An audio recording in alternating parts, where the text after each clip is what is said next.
Hey fellow babies, welcome back to Pachter Factor on SIFTD.net. If you are watching this real time, it's because you're supporting us through either Patreon or YouTube, or do the Amazon Prime guys get it for real time too?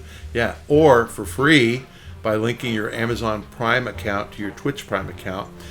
So honestly, it costs nothing if you're a Prime member, and I just looked this up. You are a Prime member, I checked.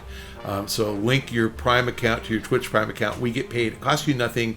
You get this real time, and we're going to run your name below the show video, and people are going to see that you're a Prime member supporting us on Twitch Prime. All right, fellow babies. Today's question from Patreon from Connor Doofus. Nintendo has a game called Advance Wars that is complete and has been for months.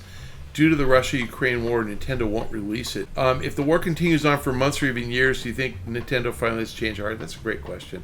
How does this impact the third-party studio that created the game way forward? Is it still being paid? Is Nintendo being extreme considering that more realistic war games like Call of Duty are still being released? Look, I don't want to get into what the politics at Nintendo are. I think Nintendo, I'm encouraged that a major corporation is, supporting kind of a quiet protest against the Russian invasion of Ukraine. I agree with Nintendo in general that it's in bad taste to glorify war. I mean, there was an old Advance Wars game. I played it before. I think it's in bad taste to glorify war in the context of innocent civilians being killed, collateral damage in an unjust war. I don't think this was the right decision.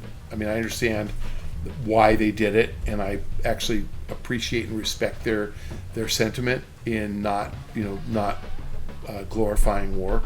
But to be honest, Advance Wars is not that graphically realistic, and it doesn't. I think they probably will have a change of heart. As far as the treatment of the studio, my guess is the studio got some kind of a guarantee, and Nintendo's probably making them whole.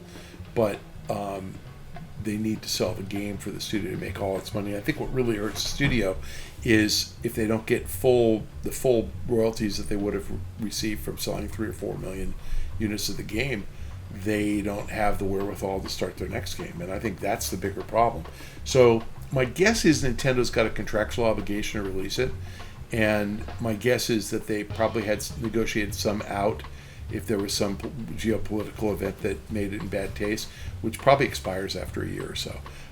The Russian invasion of Ukraine happened in March, so we're not yet a year in.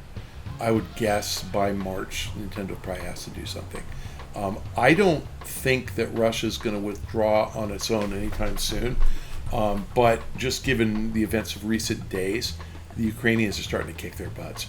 And the U.S. just stepped up military support to Ukraine again. And Russia's getting so low on morale, it's drafting people who don't want to be in the military, and they're leaving hundreds of thousands of Russians or fleeing the country to avoid military service. So this thing might unwind on its own by March. Biden stepped up sanctions, so there's a realistic possibility it ends by March.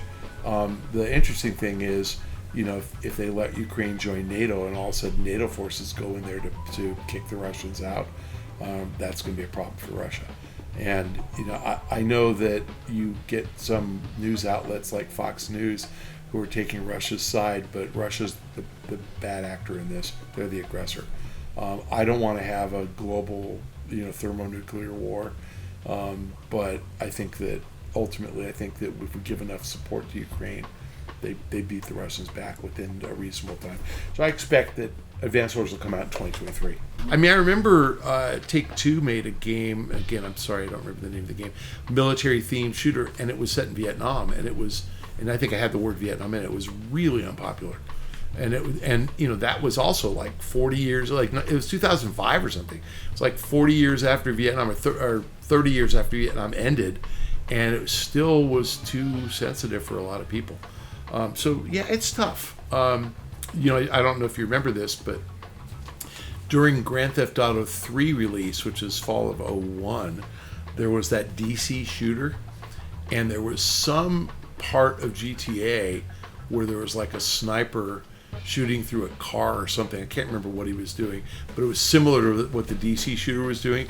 And Walmart actually pulled GTA off the shelves for 3 weeks because they felt it was insensitive. So you're always going to have these pressures when there's a risk of offense. I don't actually see Advance Wars as being that offensive, but I think that, yeah, I think some content just doesn't resonate well, and especially, like, again, if you remember, a lot of people didn't think we should ever have been in Afghanistan or Iraq in the first place, and there was a lot of controversy about that. So I think any war game that glorifies that experience, just half the people are going to be pissed about it in general. So I think that's it. I don't know the answer. Back, like, remember 100 years ago, nobody was openly gay. Mm-hmm. And is it okay to be gay now? I think, what is it? Last of Us has like 2 women characters that have a gay relationship. Things evolve over time, and it's not seen as so taboo. But even that was controversial, but it wasn't taboo. It was just like, again, I don't know what percentage is. The vast majority of people, 80-something%, support gay marriage, so they certainly acknowledge that there are gay people and it's okay to be gay. Yet you still have some feedback that people don't like a gay scene. And I said this about that House of the Dragon. I don't want to see sex scenes with young girls in House of the Dragon, but it's part of the story and it's how they tell the story. And and I realized that the girl maybe being pregnant and being deflowered and all that is central to the plot. I'm sorry I gave it away, but it matters in the plot whether she's competent to be, the queen. So that's why they did it. But I still thought they could have just shown them disrobing and under the sheets and then panned away. So yeah, stuff sets different people off for different reasons, and I don't know the answer. I don't know when the right time is, when it's no longer controversial. Thank you guys for joining us on Pachter Factor on SIFTD.net. We are hopeful that you are a Patreon patron or you are a YouTube subscriber. And if you are, thank you. We appreciate the support. That's helping Shane keep coming out here and producing these things. If you are a Prime member, please link your Prime account, Amazon Prime, to your Twitch Prime account. You have to do that monthly, but we get paid and you get the content real time. It costs you nothing. Amazon pays for it because they value your Prime membership. The instructions for that are in the show description. If you are doing none of those things because you're too lame to figure it out, you're probably too lame to follow me on Twitter as well, but I could use an extra 5 followers. So @Michael Pachter on Twitter, please.